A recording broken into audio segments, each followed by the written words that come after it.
And we begin tonight with a new tragedy here. First it was Texas, now it's New Mexico. A terrifying wall of water, a new flash flood emergency, and it's been deadly.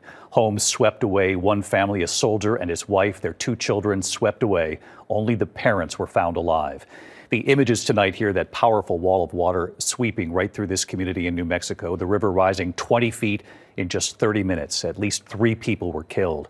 Powerful currents ripping homes right off of their foundations. Dozens of water rescues reported. The governor in New Mexico tonight declaring a state of emergency. Meantime, in Texas, search and rescue teams now in their 6th day. The death toll there rising just as we come on tonight. At least 119 now dead and 170 people still missing, including children. And further north at this hour along the East Coast tonight, severe thunderstorms and now watches and warnings for more damaging winds and possible flash flooding. Washington, D.C., Baltimore, Philadelphia. We have it all covered tonight. Ginger Z is standing by with the forecast, and our chief national correspondent, Matt Gutman, in Texas. The son calling for his mother from a tree, and you'll see it right here. And now this new horrific tragedy in New Mexico.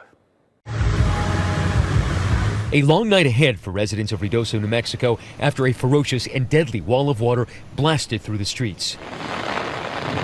At least 3 people killed when the banks of the Rio Ruidoso River outside Albuquerque rose a record 20 feet in just 30 minutes. A young soldier and father of 2 stationed at Fort Bliss, Texas, was on vacation with his family at a campground when they were swept away in those raging floodwaters. He and his wife were found safe, but their 4-year-old daughter and their 7-year-old son did not survive. Oh my God, they just pulled somebody out. Oh no. This home ripped from its foundation and sent smashing downhill. Crews today combing through the debris left behind. That horror in New Mexico comes just days after those devastating floods 500 miles away in Texas, where recovery teams in Kerrville are scouring riverbeds for a 6th day. At least 170 people still unaccounted for after that catastrophic July 4th flash flood killed at least 119 people. Dispatch audio exclusively obtained by our affiliate KSAT details emergency crews' initial response to the devastating floods here. We still have water coming up. The Guadalupe Shoemaker sign is now underwater on Highway 39. Is there any way we can send a code red out to our Hunt residents asking them to find higher ground or stay home? Lindsay Roberson and her teenage son Jack swept from their home into those roiling waters. The next thing I saw coming for me was a house, and I don't even know how it all happened. Lindsay spoke to me from her hospital bed recovering from surgery. But I went under, and it was like being in a washing machine, just flipping around under the water. She fought to the surface, but debris also pelting her son. They were separated. Then both Jack and his mom grabbing onto trees. There's boats and helicopters coming. What? I am. I can climb higher, but I'm okay. Are you high? Mom, are you in a tree? There's boats coming. They weren't boats, but cars floating by.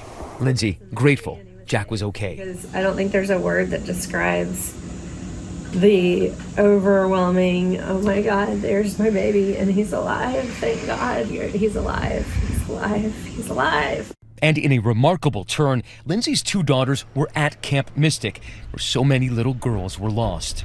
Like their cousins, Eloise and Georgia Jones, they survived. It was like unlivable. And that's when we got news that people had vanished from their cabins, and that's when we realized like truly something was terrible happened. We're not running, we're not going to hide from everything. Officials here grilled about the county's lack of answers about warning systems in a region nicknamed Flash Flood Alley. Those are important questions. We will answer those questions. I wish y'all would bear with me in that. ABC News learning Kerr County commissioners discussed some sort of a flood warning system 20 times just since 2016. And finally, in April, authorizing a contract worth up to $73,000 to develop a system. Councilmember Ray Howard fuming. That just blows me away. That's unfathomable that it never worked on it. This is lives. This is people's. This is families. This is heartbreaking. And just 20 miles downriver from here in Comfort, Texas, they have sirens and test them every day at noon. Every day at noon, that siren goes off.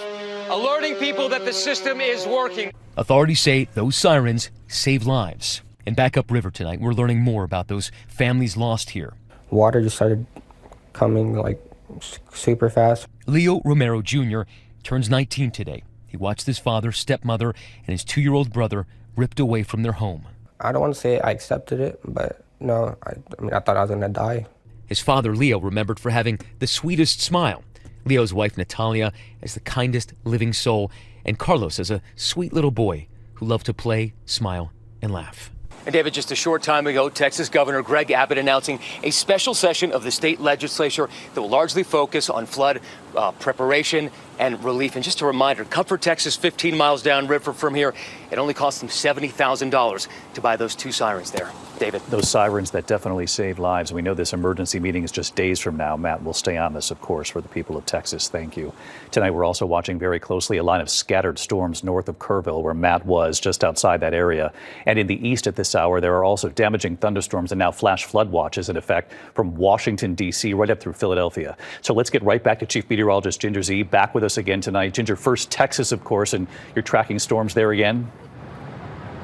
Yes, and they're just north of Kerr County, so you can see them on the map. We're talking about the storms 1 to 3 inches that will fall really quickly, even a flash flood warning in place for the town of Brady. You see how they're kind of sinking south?